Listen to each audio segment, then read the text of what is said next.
Got a secret. I would like to go over and personally escort our next guest on the show tonight.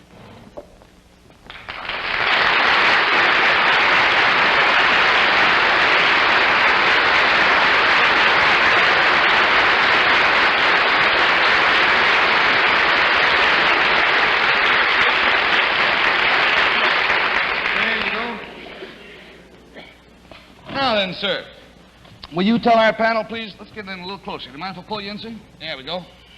Will you tell our panel, please, what your name is and where you're from? My name's Samuel J. Seymour. I'm from Maryland. This is Mr. Seymour from Maryland. And we brought Mr. Seymour all the way up from Maryland, and by golly, he got in a hotel and fell down the steps and gave himself a shiner. And we urged him not to come on the show tonight, as a matter of fact, and finally got in touch with his doctor, and the doctor said it was up to Mr. Seymour. Mr. Seymour said he wouldn't miss it. So here he is. I'm feeling a party for the rest.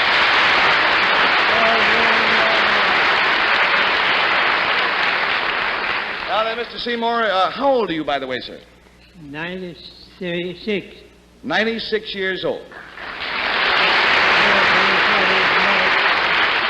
Now, sir, if you'll whisper your secret to me, I'm sure the folks at home would like to know what it is.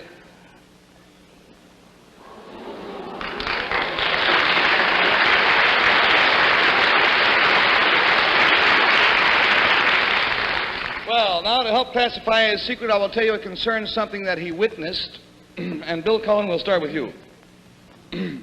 Something that he saw happen. This thing that Mr. Seymour saw, does it have historical significance? Does this have historical significance, Mr. Seymour? I would say yes, wouldn't you, sir? I can't hear him very good. You have to tell me what it is. Yeah, there's quite a distance between our desks here. Let's all speak up, huh? Does it have political significance? It had political significance at the time. Yeah. Yes.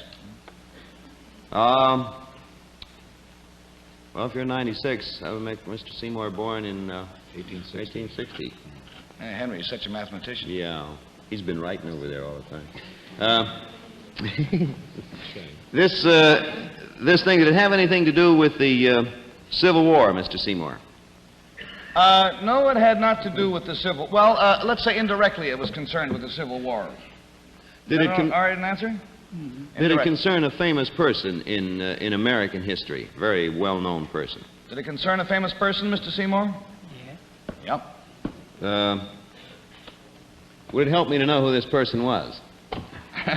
What did you say? He wants to know if it would help him to know who this person was, and he has to know who that is, yes.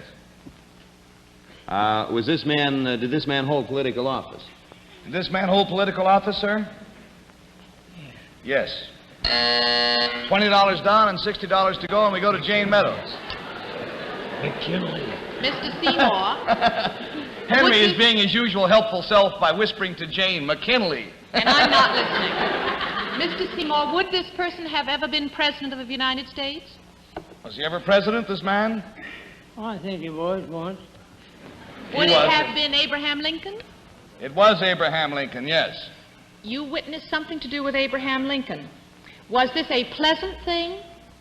Was it a pleasant thing you saw, sir? Not very pleasant, I don't think. I No. was scared to death over it.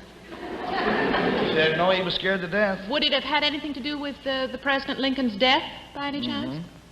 Unfortunately, yes. Did Mr. Seymour witness the shooting of President Lincoln?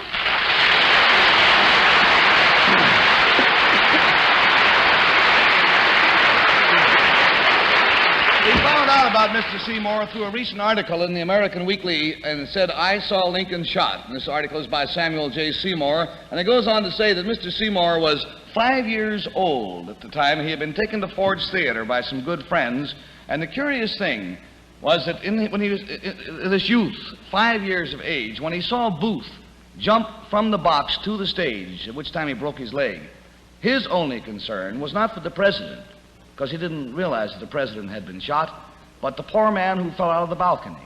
And that's all of his memory is of going to the theater and seeing a man fall out of the balcony. Sir, it's been a great joy and you might say an honor to have you are, by the way, the only living witness of that tragic event.